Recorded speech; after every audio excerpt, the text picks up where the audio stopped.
Welcome back to the Bigfoot Manifesto, the podcast that would be canceled by Fox News, NPR's comment section, and your cousin's improv troupe. I'm your host, Dave Pederson, filmmaker, media saboteur, and a guy who thinks free speech should come with a laugh track and a fact check. Tonight, we're talking cancel culture versus accountability, or as I like to call it, how to lose friends and alienate people in 280 characters or less. Is cancel culture real, or is it just what powerful people call consequences? And more importantly, can we joke about it? To help me explore this, I'm joined by comedian, improviser, and upright Citizens Brigade alum Luis Jiminez, who knows firsthand what it means to test the boundaries of comedy in a culture that's always watching. So, Luis, say hi to the Bigfoot Manifesto clan.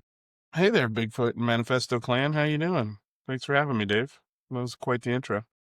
No, thank you so much. So, Luis, I just want to start off like a quick question about USB. So, from your time on stage at USB, how have you seen comedy evolve as audiences push back in cancel culture?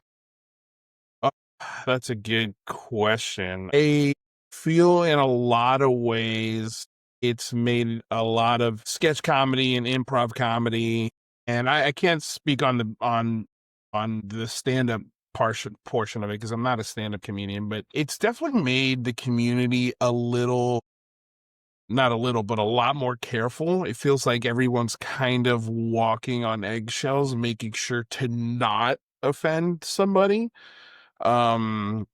Which can be a double-edged sword. Like, I can understand, like, wanting to be inclusive and wanting to not offend people. But at the same time, it's like with comedy, you kind of have to explore some things, and you have to have the ability to separate yourself, your personal sort of standards or belief systems. You have to separate that from the characters that you want to write or pitching, or, because sometimes, like, when you do write, sometimes the characters you write could be very offensive, but there is truth in that comedy if it serves the characters well. So, I mean, like, I've seen it evolve in a way where it feels a little tighter, a little more careful, which I'm not sure if that's the best place for comedy to be. I mean, that's how like, for example, I was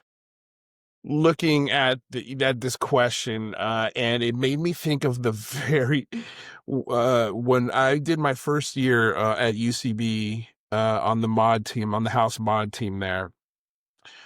We were the first group to come back and open a show from COVID. So the theater what year? So we're talking about 2021? 22. 2020. It was in October of 22. I'm looking at the sketch right now. And we had a sketch, and I mean, like, we're the first group to grace the stage in about 2 years. The theater had been black. And we got a sketch. And before who I tell you was written, let me just tell you the premise. The premise of the sketch was a Klan member who was telling his wife that she needs to get his robes clean because they have a meeting coming up at the house and he wants to have clean robes for this meeting. And her sort of objection to that is, yeah, like, of course, I'm gonna have them clean by the time everyone gets here, but how come you don't include women into the Klan? How come it's just a boys club? And he's like, well, because you're women. And her whole rebuttal to that was, well, women could be good racists too. That's just so sexist that you don't let women into your Klan. And she uses 3 examples of how women have been really good at racism, and the exchange is hilarious. And then a knock at the door, and it's 3 Klansmen who are there for the meeting in hoods and the whole garb, and they come in and they're talking about who they're going to target in the neighborhood. And she goes off stage, and when she comes back, she's in full Klan regalia and says, oh, I'm the new guy. And so they start pointing and giving addresses on the map of where they're going to go. And they have the new guy sort of determine where these addresses are. And every time they give the address, she puts it in the wrong place. And then they come to the realization, hey, wait a second. A man wouldn't get these directions wrong. Take off that, take off that robe. And she reveals that it's a woman. And yeah, her directions are bad. And when I read this sketch, when the group read the sketch, it was a mixed bag where mostly people were super scared to do it because it was the first sketch. We're supposed to dress in clan robes. And also, let me preface this. I should have prefaced this by saying, the sketch is in the vein of I Love Lucy. It's like a TV show in the 50s. So that's sort of the whole like environment in which this sketch takes place. And when I read the sketch, I thought it was really funny because at the end of the sketch, two of the neighbors come over to return Tupperware and they're on their way to a Black Panther party. And one is a woman and one is a man. And she's like, hey, you guys are on your way to the Black Panther party. You allow women into your club? And the response to that was, yeah, they're Black women. Why wouldn't we? Of course, they have a voice. And so the response to this sketch was so scared. Like, a lot of the people in the group were very uncomfortable with putting up this sketch. And I thought it was hilarious. And I thought here's the most important part of this sketch is that it was written by a Black man and a Latino woman. So how could it be racist if it's written by a Black man? That it's his idea and they worked on the sketch together. But I also was saying, look, I could understand from a theater perspective, like this is the first show back, the last thing you want to do is have somebody in the audience take a picture of that, put it on the internet, and then all of a sudden it's out of context and people weren't there for the sketch. And it's like, look at the UCB. They're putting up Klan's robes on their first day back when the theater opens. So I could understand the trepidation and sort of fear from the theater's perspective. But again, it's written by a Black man and a Latina woman. And it got in. And the people who were most uncomfortable with it were the white folks. They were the most uncomfortable with this sketch. And they were so uncomfortable with it that they refused to be in it, except for one guy. And they had to put a warning on the screens before the sketch rolled out, saying, this is, it was written by this person and this person. Like, I can't remember exactly what it said, but basically warning the audience that this sketch might offend you. And we put it up and it killed. It absolutely destroyed. And for me, I was like, I knew it was going to kill because it's funny. Because the truth in the comedy is works. And so from that moment on, I told the group, I was like, and especially like, that's our first month, our first show. Nobody knows each other. And this is the sketch we're putting up. But after the sketch kills and we're all meeting after the show, and we're having beers and talking about it. My whole thing was like, again, written by a Black guy and a white and a Latina girl.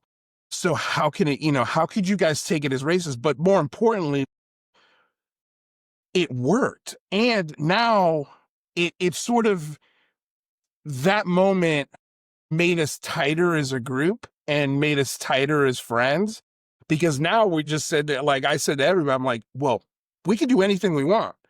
We can not be afraid to put up what other people might think as controversial.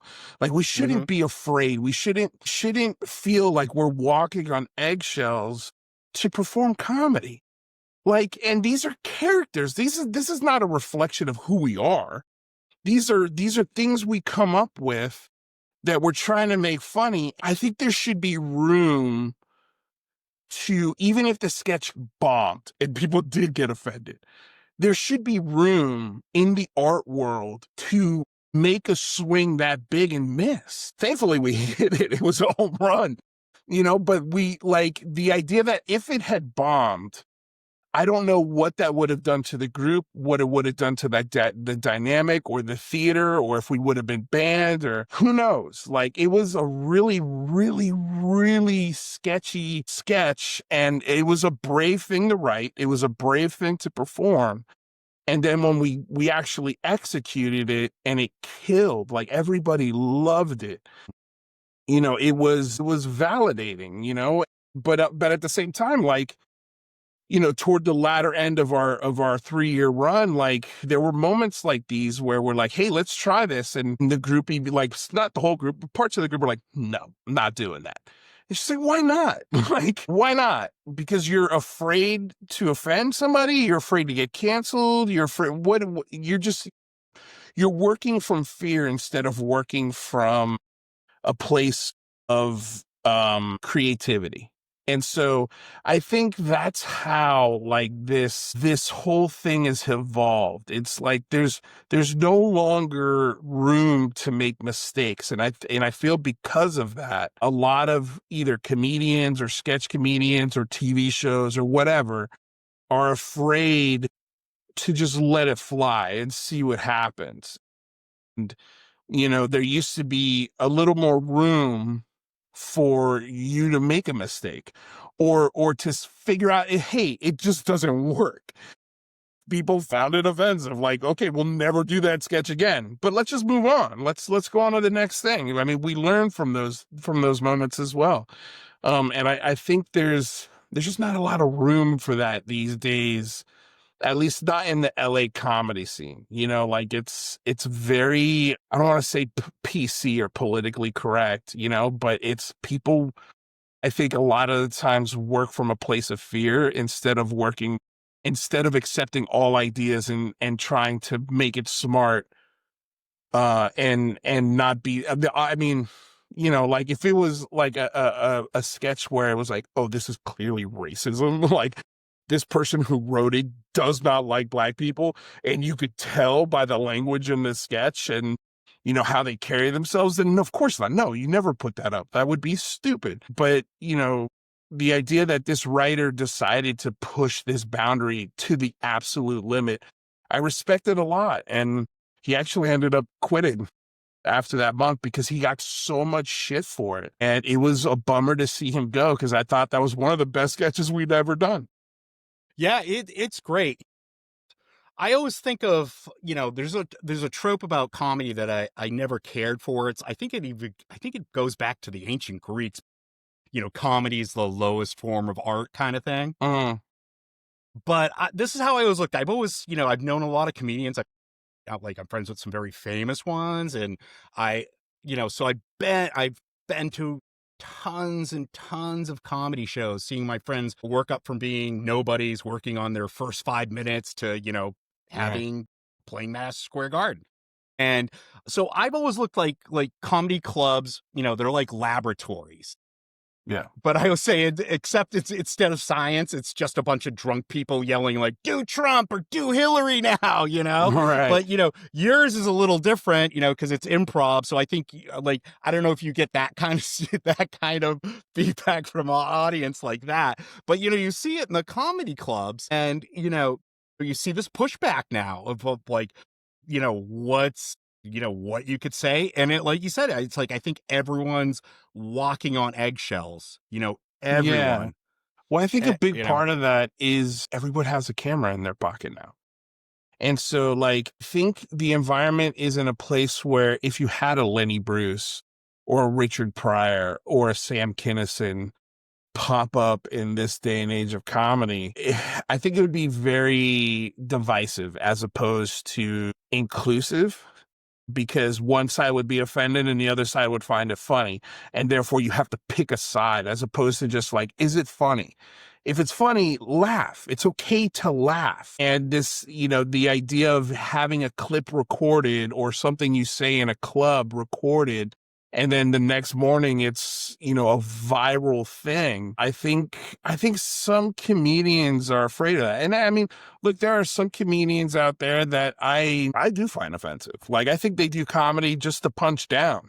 And it's not funny, and it's not inclusive, and it's not trying to bridge gaps, Yeah, I completely agree. It's like, I mean, I've always thought that like growing, like I even knew this from a young age. Like you'd watch, comedians making like, gay jokes and this and that. And it's like, look, these people are been maligned and picked on for so long. It's like, I mean, punch up. Always try and punch up, find someone that deserves it. It's like these people deal with this on a daily basis. So, I mean, I can understand it, from that point, but, sometimes I go to these comedy clubs and like, I'll see these comics and they'll be like, they're like, you can't joke about anything anymore. And then, the next minute, they're doing a bit on, airline food, and Right. I'm like, so have we hurt comedy? Yeah. I just think you have to be smarter now. And I think Yeah. you're seeing a lot of smarter comics out there now. And Yeah. they, like you said, they all have to be careful because you're like, you don't know what is gonna, be in the mainstream. What they're, next thing you got a million people on Twitter angry at you or Right. X or whatever the fuck you want to call I it. call it Twitter. I'll never call I it still X. call it I'll never call it Yeah. X. I mean, I've left it a long time ago. So, Yeah. Yeah. to talk about a racist hellhole. Yeah, that's definitely. I mean, It's I'm still on there, and yeah, I do it primarily just the troll yeah, ufologists. yeah, But exactly. but that's what it is. It's a huge troll farm. Yeah. Which yeah, And it's like, hey, this is the way I look at it. If you're doing like comedy that like you're punching down, like we were talking about, and you'll see those jokes die and the audience hate it. It's natural selection. That's how you right, weed them out. I mean, that's right. that's comedy natural selection. So like, I have no problem with that. I Yeah, I do mean, have like, some, sorry to cut you off. I was gonna say, no, like, no, go ahead. it's you can be funny without making fun of a minority of people, whether it be gay people, whether it be mentally ill people, whether it be trans people. Like, you can be funny without having to touch those subjects. But I feel like there are this group of comics that is their sort of bag of tricks. And the way they do, it's like a lot of comedians do crowd work now, which to me is not comedy. So explain That's that, just Luis, how that works, the crowd work. so yeah, it's just a comic that comes up and just asks questions of his audience, and makes Okay, observations I get it. of people who are saying there's no setup, there's no punchline, there's no joke writing. It's just like Matt Rife is the perfect example of that, where he's just a crowd Okay. work comedian, where he's just like, oh, where'd you come from? Is that your mom? Oh, well, you guys big fans, whatever he does. And it's just like, yeah, that's him. Like, in a lot of ways, it's improvising, and being able to think quickly on your feet when people give you answers to what they do for a living, or things they're into, their interests, things like that, and you just poke into their We lives can and all then we can all do an hour off of it. It's not very difficult. It's really easy, sort of, for me, low level comedy. Like, to me, the best comics were Carlin, Robin Williams, Rodney Dangerfield. I know I'm kind of like aging myself here, but yeah. Mark Maron's a great comic. Yeah. Um, there's a lot of great comics out there that do incredible work that don't have a podcast. That don't need to be hear themselves speak every day of the week and put their opinions out there. And these comics follow where the money is or where the popular opinion is, and it's not stand-up comedy. To me, it's really simple sort of stuff that almost anyone could do, and that's kind of who does it. So yeah, it just depends on what kind of artist you are and what you want to be known for. For me, I'm not. That's not really my bag. I'd much rather write and act and do improv comedy and sketch comedy, because it's inclusive. It's in a group. There's different opinions and you can work off of people, and it's just, I don't know, it's just a lot more fun. Yeah, I agree. I enjoy a team effort a lot more. It's fun because when you have a team effort too, they also it's a built-in like check system. Where they're Yeah. like, whoa, Did you Right. think Right. did you think that line over? Right. You know, to lead into, the next segment where, I want to talk about accountability and so forth Mm. is, so do you think people, comedians and comedic actors they confuse criticism with censorship, or, do you think there's any confusion there? Or? I think, like with our sketch, it's like, it would be nice if everyone had the room to sort of have free thoughts or say a joke that maybe might offend. Freedom of speech, like, it's the thing. Like, you could say whatever the hell you want. You can't control how people react to it, And so, if you're going to put a joke up that really pushes that boundary, you better really think about it these days. Like, it's not just like, there are consequences, and, I think there are, like, Bill Burr is a great example. I think he does it. He's a magician with how he's able to He's just unbelievable. He really to is. push the boundaries of, because, and I think the biggest reason is because it is truth in comedy. A lot of the things that he says, especially when it's situational, it's things you've thought of or things that you've been, through, or, or thoughts that you've had. And that's why it's funny. And he doesn't give a shit who he offends, left or right. But He's not trying to placate to a certain audience. He doesn't give a shit. Well, He's just going to say how he feels. What's wonderful about Bill too is I think he fact checks everything he does, because he doesn't go in unarmed. Like when I was watching that Red Rock special, it's like when he went off on the WNBA, I was like, oh no. Yeah. And then he sat there and he's like, why is it my, he's like, why is it my responsibility to watch? Right. And it was funny. He's like, there's more women out there. Why? And then I went and looked it up, and he was right. It was like twice as many men watch the WNBA as women. Yeah, it's amazing. amazing. They're gambling on it. They're gambling. That's why. Like, they're gambling addicts. And also, like, he touched on how the WNBA is a league subsidized by men. Yeah, it's I know. Subsidized by the NBA. It would not exist without men. And so, like, it's funny because it's true. True, yeah. And he's right. Like, if you want the WNBA players to be paid more, then women should be filling every seat at every game. That their season is a quarter of the length. Like, it's not hard. Like, if you really want to support it, you can do it. It's not very difficult.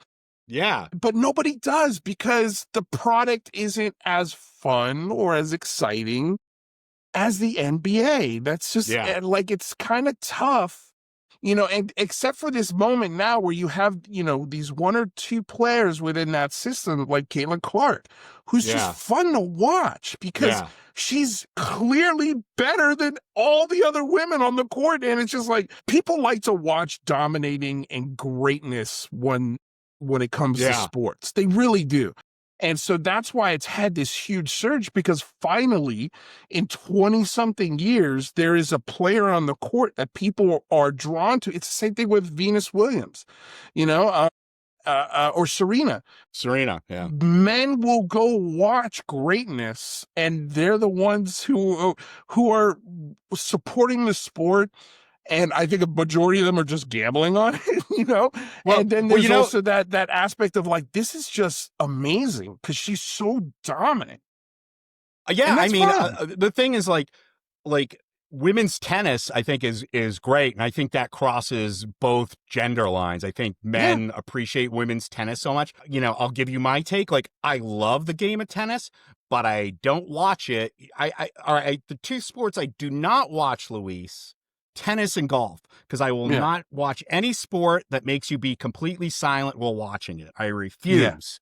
Yeah. I was like, well, you smug rich assholes. It's like, baseball stadium, those guys are getting 100-mile-per-hour fastballs thrown at their head, and people are screaming the worst things in humanity to them. Right. And I'm like, so I just hate sports where you have to be quiet. I can't stand it. Well, like, I didn't. But I'll watch it on TV. I'll watch tennis on TV, but I would never go in person.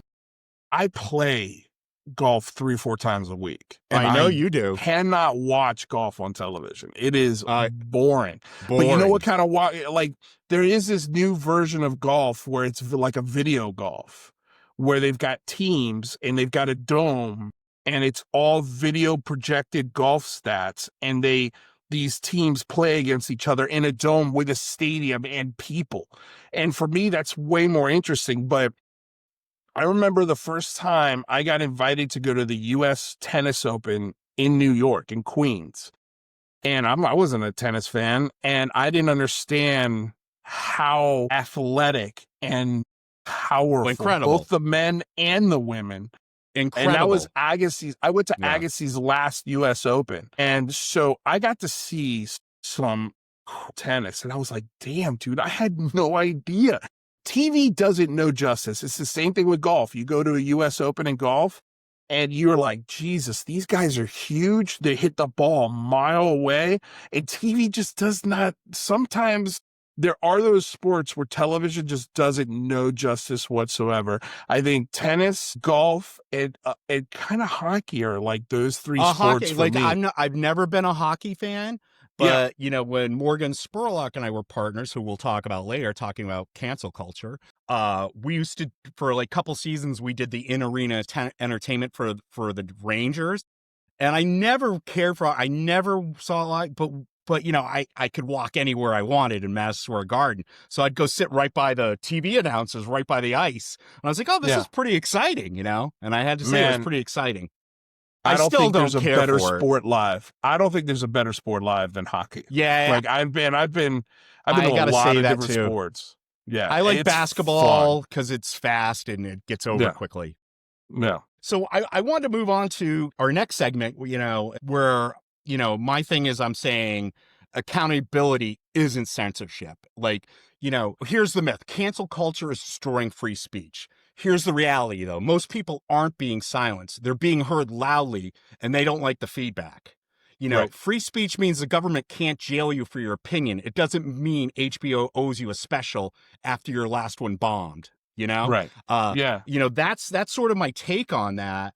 And, you know, I think you touched on this. You know, have you seen like fellow comedians, you know, weaponize cancel culture as a shield against accountability? Is there anyone we can think of that's done that? I think, like I said, one of the best ones to sort of not like it doesn't exist. Like it's just a bunch of keyboard warriors who are loudly expressing their opinions about what they think is offensive, and it's just like, who gives a shit? Like, who cares about? And it's, you know, and again, I'll go back to Bill Burr. Like he's got that ability to not care who he offends on either side. He's going to give his opinion. And usually his opinion is backed by some sort of fact. And you know, like this is an unpopular opinion, but like for me, I can see late night talk shows and late night talk show hosts. Nobody watches late night television anymore. Nobody watches Jimmy Fallon. Nobody watches Stephen Colbert. Nobody watches Jimmy Kimmel. It's not Johnny Carson. It's not Dave Letterman. No. Those days, it's not Conan O'Brien. Those days are gone, and those networks are losing a lot of money to prop up what is considered like what's the word I'm looking for? A tradition, a television tradition is a late night TV, you know, and yeah, it's archaic. Trends, it really is. Trends change. It's archaic. Like advertisers don't really advertise on those things anymore. Everything is kind of like short attention span, clipped kind of thing. You know, it's like, I can understand why a network would be like, look, we're not going to do this anymore. Like, we've got to change because this isn't paying the bills like it used to back in the day when TV was structured in a much different way. And so when you get a Jimmy Kimmel, for example, or a Stephen Colbert, for example, that is like the network's like, you know, in the case of Colbert more than Kimmel, it was like, look, like, we're not going to renew you because just like nobody's watching this. And part of it is, you know, like you're kind of offending, whether you want to admit it or not, you're offending half the country because you clearly are leaning one way or the other. Every night it's a monologue about what Trump did or didn't do. And Carson never did that shit. David Letterman would do it, but he would do it in a snarky, jabbing, funny way that just worked. And it wasn't his every monologue every night when he came out. That's not what David Letterman was doing. Like he wasn't focusing on what President Bush or Reagan or any of these guys were doing. Like occasionally they would touch on it, but like the bottom line is, it's just nobody's watching. Now, you know? I don't care, and I don't care about celebrity interviews. None of that stuff does anything to me. They're out there like pitching their films. I just don't really care. I'd rather, you could see that in some sort of short form, social media format or something. Right. It's like even if it's your favorite celebrity, you could go to Twitter, you could go to Instagram, you could get your fill. Like it used to be on Conan O'Brien or David Letterman. They would always have a really cool band that would play live at the end of the show. And it was like, you couldn't get that anywhere else except MTV, especially if you were a fan of that band. Like there was no internet. There was none of that stuff where you could just access it at any moment, and today, Letterman that's just archaic. Yeah. Letterman was cool because he was doing, like he was doing sketches and things like that. Right. And just like, just off the like, all right, go talk to Rupert down at the newsstand or do something. Right. And it was fun. Larry Bud Melman. And like Chris Elliott coming up from under the stage or things like that. Yeah. That was fun. It was really funny. And it was original. And think about, and like letting Andy Kaufman on to do his, wrestling thing with Jerry Lawler. I was like, who else? I mean, to me, that was fun, edgy comedy. Like now, like what I do, I watch, like I love John Oliver. I think like that show is so well done. His delivery is excellent. The writers are excellent. That's wonderfully done. I still think The Daily Show hits the mark a lot. Yeah. And I tend to gravitate towards those shows more, like shows like that. But the difference with those shows, though, is first of all, they're only a half hour long. That's one thing. The second thing is they're not trying to pretend to be a different kind of show. They are a satirical news show. Yeah. They are there to make fun of what is happening in the daily news. That is literally the premise of the show. That's not the premise for a late night talk show. It's just not. And so, like this idea, like it's not that they're getting canceled. It's just nobody wants to watch that shit anymore. Yeah. Nobody is, it's not must-see TV to come, to your television at 11:30 at night on a fucking Tuesday to watch, Jimmy Kimmel interview one person that and the other two people you have no clue who they are, and then to kind of have these stupid games where they're singing karaoke in a car.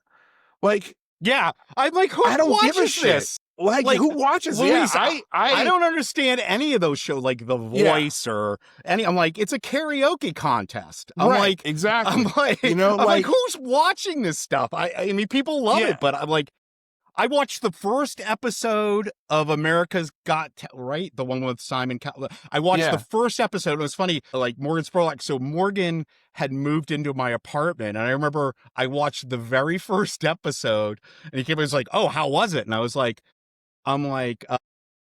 it was funny because they like had all the bad acts on that were never going to go anywhere. Like that kid doing Bohemian Rhapsody. And I was like, oh, I hope this guy wins. Yeah. And I was like, then it's just, a guy, it was just, it's a show of people just doing vocal gymnastics. Right. And I'm like, I just don't care, and it's like, it's like, it's a newer version of Star Search. Yeah. That's all it is. That's it. Yeah. That's all it is. Yeah. And there's always going to be an audience for that. And that's fine, Yeah, I'm fine. If they like it, they like it. People watch, and now it's interactive where you can, vote for it through your phone, so the network can see in real time who's paying attention and who's watching. So there's money in that. Yeah. And I understand why there's 17 just mining data. Of that show. They're mining data. Yeah, no, it's it a makes great sense. Way to mine data. But like when people, in the case of Jimmy Kimmel, like, it's like there were some shocking things in how the FCC is dictating how a network should run their programming, which is bullshit, right? Bullshit. But at the same time, like, it's from like, look, I'm the son of a Cuban immigrant, right? Like my parents were forced at gunpoint to leave their land. And so when people throw around things like, oh, that's fascism, or that's a Gestapo, or that's, killing freedom of speech, I look at it and I go, well, did they arrest Jimmy Kimmel? Did they throw him into a cell? Because if they did that, But that's coming, then, Luis. That's coming. yeah, well, That's we'll next see. on the hit list. We'll see. But like, I personally, I don't think that's coming. Like, I think we're so far away from that. And they said that like, in Germany too, well, in 1933. look, maybe I'm wrong on this, right? Yeah. Like I think there are signs of it, but I think if let's just say Trump really wanted to do that, he could send a gaggle of enforcement officers to the studio and have them arrested. And then I think you would see some real outrage, like genuine outrage. And then that's when a person like me would be like, fuck, okay, that is not just a red flag, that's crossing the line. And that's enough to get a person like me to more than just tweet about it. I would show up somewhere and protest something like that. Like that's a dangerous precedent. But in the case of Kimmel, like nobody's watching. Like the one thing I'll agree with Trump, nobody watches the show. Like the ratings sucked until he made him a martyr, and now 6 million people watched the other night. So you made his show more popular by being a dickhead. So you're like, you kind of shot yourself in the foot. You put your foot in your own mouth. And I mean, like, I could understand why ABC would be like, look, like we had a great run. You've been on the show for 15 whatever years now, but nobody's watching. Like we have to think and do something different. And that's not fascism. That's just the bottom dollar. Well, I mean, so I think those things get conflated and they get confused, and they're like one side will weaponize it to say, oh, this is a dangerous precedent. And the other side will weaponize it to say, this is not a dangerous precedent. It's just, that's the way business works. And so it's, like for me, I've heard stories of revolution. I've heard stories of real dictators and what they really do when they come into power. And I just don't think, and again, I could be wrong, I don't think Trump has that kind of juice. I think he says stupid things that flirt with it, but he will never. Yeah, well, here's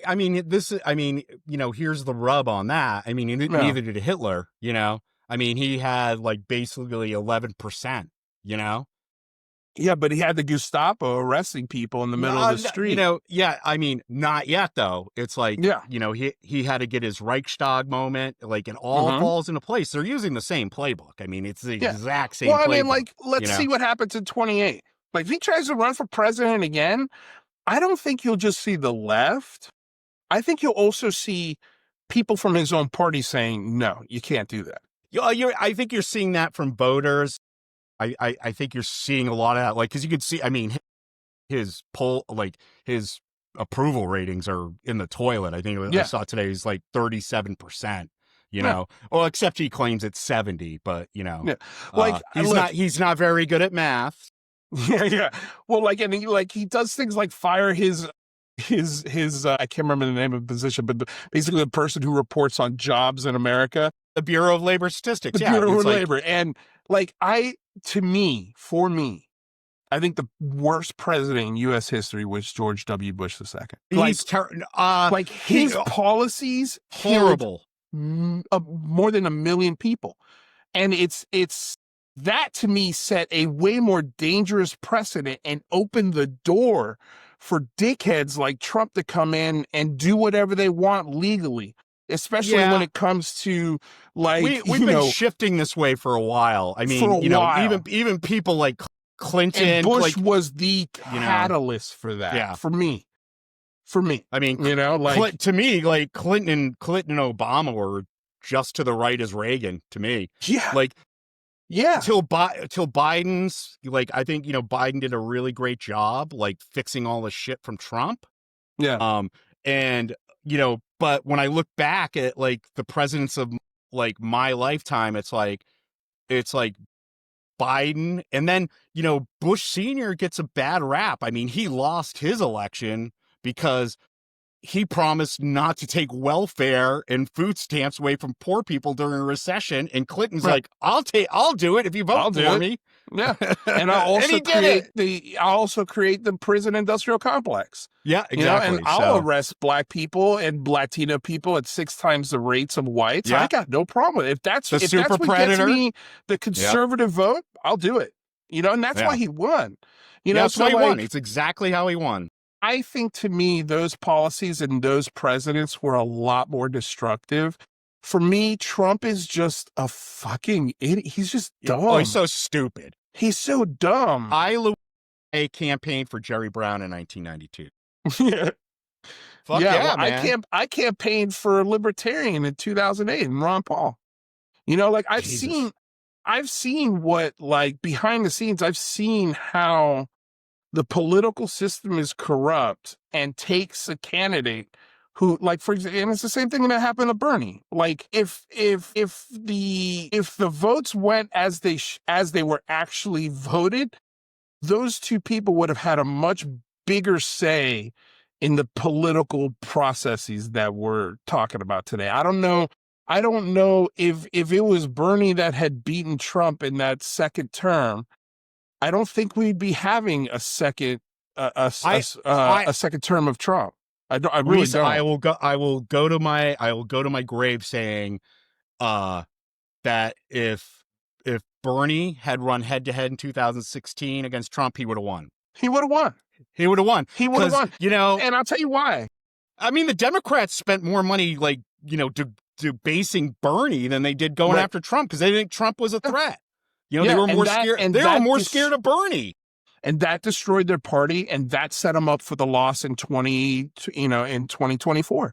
It's they botched that. They completely. It's like, basically all right, Biden, you can't run, and then they forced Kamala on everyone. No primary or nothing. It's like, just gonna run. I mean, and she got less than 6% of the vote, and Bernie had almost 20% of the vote. Yeah. So again, they shoot themselves in their own foot in to just keep the status quo. And that's really what, I honestly, I don't even get frustrated with it too much anymore these days. I really just try to stay away from it as much as I can because I've seen it. I have participated in every single election since I was 18 years old. Politics was a very, very important discussion around our dinner table at home. Yeah. And I don't get upset about it anymore. I don't hyperbolize things anymore. I see it as a 2-party system that serves the oligarchy, that serves the 1%. 100%. It's 100%. Billionaires writing laws for billionaires to get tax breaks. That's all that's going on. And I don't think anything short of a genuine revolution is going to stop it. I don't think there's an election. I don't think there's a Luis. candidate. Thank you. I agree 100%. I think it's they just have us yelling at each other as opposed to pointing up and yelling at them. Yeah, because they're pushing a culture war on us where it really should be a class Big war. Time. Yeah, and that's why I don't part of me was upset when Kimmel got what happened because in that case it was literally the FCC and the president telling ABC to take him off the show, and they bent, and to me that was so cowardly and so feckless. We're seeing a lot of cowardness, It's like you have to say something. You have to support. If you believe in the First Amendment at all, you should be on the side of Jimmy Kimmel. Fire him because his ratings suck. Don't fire him because the president and the FCC tells you to, because he doesn't like what he's saying. It's stupid. It's really dumb. Well, Luis, let's bring this all home with a cryptid metaphor, okay? Yeah. Bigfoot's been canceled for decades, dismissed, ignored, laughed at, no evidence, no credibility, and yet he endures.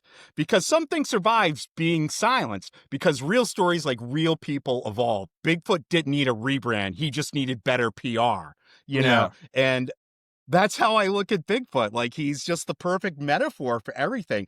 And so, all right, so Luis, all right. I know this is a kind of a weird question, and you'll probably never get this in a podcast again. But then again, you dealt with UFO fanatics for, a good time. So Yeah. if Bigfoot was a comedian, what would Zach look like, and would he be canceled for it? What do you think? My gosh, if Bigfoot was a comedian, what would that look like? I think it would, I don't know, probably some camouflage jokes, making fun of how dumb hunters are or campers are because they can't properly take a picture or identify themselves. So you think he's a slice of life type of comedian, like a I think he'd be Seinfeld a slice of life observation kind of thing? comedian, observational comedy, kind of like a Jerry Seinfeld almost, but for Bigfoot. I think if something he got canceled for in his own community, probably be like not liking Harry and the Hendersons, or just being an avid, just sort of hater of that flick. A terrible also, depiction. Like, maybe also just a little like slighted because he didn't get the audition for it. Yeah, and why did they have to go get Andre the Giant for $6 million man? Right. He was available. Yeah. I mean, he just needs, like I said, he needs PR, maybe an agent, Yeah. But we'll help. But I mean, we'll help honestly, the big guy out. in the cryptid and UFO world, if you want to talk about a subculture, it is impossible. The only way you get canceled in that subculture is if you call out how ridiculous the subculture is. You can say anything you want. You can say anything you want. Just don't say Bigfoot is fake.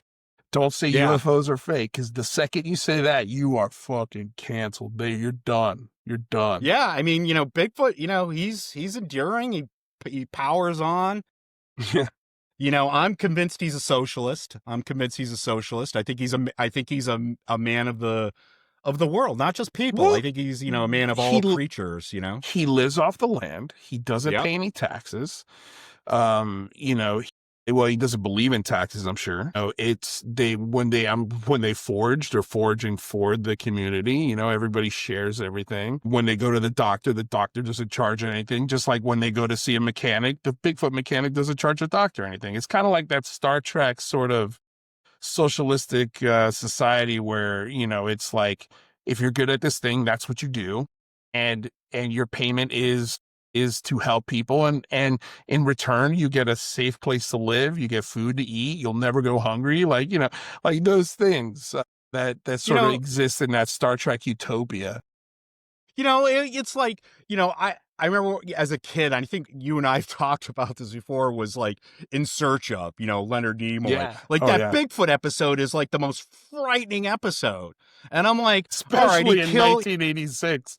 That was 1976. I'm saying when I saw it, when it was on reruns, it was. I saw it as a child. I was like 6 years old. I was like terrified of the woods, and I would sit there and I'm like, a few years, as I started getting older, I'm like, well, did anyone, he killed those people? So where are their bodies? So, I think, him as a murderous, rampaging monster are just not true.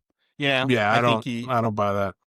No, I think, he clearly minds his own business, and he's, the master of hiding. So, and hey, would you want to come out in this society today if you're a Bigfoot? I mean, I don't think I would. No, if definitely I was a not. Bigfoot. I think I'd stay exactly where I was. Yeah, I think he's making smart decisions there. Yeah. I'm wondering, eventually I will run a poll and see who would actually vote for Bigfoot for president. I might give him a run. Yeah. Yeah. I mean, I'd have to hear his maybe Secretary of the Interior. I would like to see him run and then see how he does in the midterms and debates and stuff, you can't be dumber than Trump. Yeah. Yeah. I mean, look, again, like we've got this dominant two-party system. I'd be down to listen to a cryptid, party tent. Yeah, I'd be down. I'll always lend an ear, Yeah, I mean, of course Nessie can't run because he's Scottish born. Also, it's just hard to understand him under all that water. Yeah, maybe Champ in Lake Champlain could be a running mate or something like that. Or no, get the chupacabra, Even better. We can get that Hispanic vote, There you go. garner. There you go. So, well, thanks for being on, Luis. Let's wrap this up. But Yeah. I'm glad you came on. I know it's a new podcast, so everyone takes a little risk coming on a new podcast. But I'm gonna try and blow this out, and hopefully, have some fun and talk about some serious issues. But have some fun, and thanks for enlightening us on comedy and what you think. I think your insights were absolutely wonderful. I appreciate it. It was a lot of fun. Okay. Take care. Yeah, you too, bud. Okay, Luis. Bye-bye. Bye. Here's the takeaway, folks. Accountability isn't censorship. And if your freedom of speech can't survive a fact check, maybe it wasn't that free to begin with. Huge thanks to Luis Jiminez for joining me. Check out his work with the Upright Citizens Brigade and beyond. And if you liked what you heard today, rate us 5 stars or pretend to, like Elon pretends to care about free speech. Good night and thank you.